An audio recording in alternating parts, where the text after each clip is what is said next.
আসসালামু আলাইকুম। ওয়ালাইকুম আসসালাম। সাজিদ ভাই ভালো আছেন? আলহামদুলিল্লাহ। পরে বাসায় না তোমার ঘরে বুদ্ধি মহলে না বুদ্ধিমহল কোনটা আবার বাসায়? হ্যাঁ বুদ্ধিমহল কোনটা আবার? বুদ্ধিমহল তো তোমার দোকানের ওখানে, ওই দোকান। আমার দোকানে এনে বুদ্ধিমহল হ্যাঁ এনাম দিছে আর।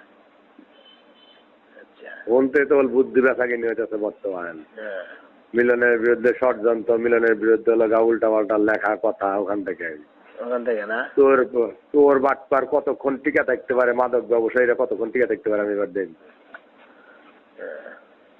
বক্সাবাড়ি ইউনিয়নের সবচেয়ে বড় মাদকের এলাকা চালান হলো ফিরোজ। ফিরোজ চালান খাটায়, ওই চালান এলাকা মৃদুল আর এলাকা ব্যবসা করে। মৃদুল আর রিপন ব্যবসা করে। আচ্ছা ঠিক আছে। আচ্ছা আর এক বুদ্ধি চলে এলাকা তোমার ওখান থেকে, মানে তোমার অফিস থেকে। আমার কাছে যতটুকু আমি যাই না, মানে আমার কাছে যতটুকু আচ্ছা ঠিক আছে। আচ্ছা কারণ এলাকা যে মাদক ব্যবসায়ী করে এবং এই চোরমোর কাছ থেকে একটু দূরে সরে যাও, এটা এলাকা তোমাকে আমি ভাই হিসাবে রিকোয়েস্ট করলাম। কারণ আপনি যদি আমি দোকানদারি করি, আপনি যদি এসে বসেন আমি কি করবো? আপনি এসে বসেন কে? কথা কি তোমাকে আমি বুঝাতে পারছি না, পারি নাই। আমি তোমাকে এতটুকু ভাই হিসেবে বললাম। এই সমস্ত মাদক ব্যবসায়ীটা ব্যবসায়ী কত আশ্রয় বস্ত্র এখানে দিও না, তুমি ভাই এই হিসেবে তোমাকে আমি কথা একটু বলে রাখলাম। এই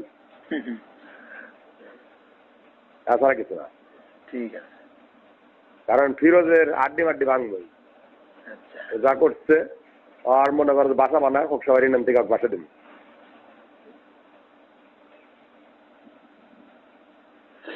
ঠিক আছে, ঠিক আছে। ভালো থাকবে।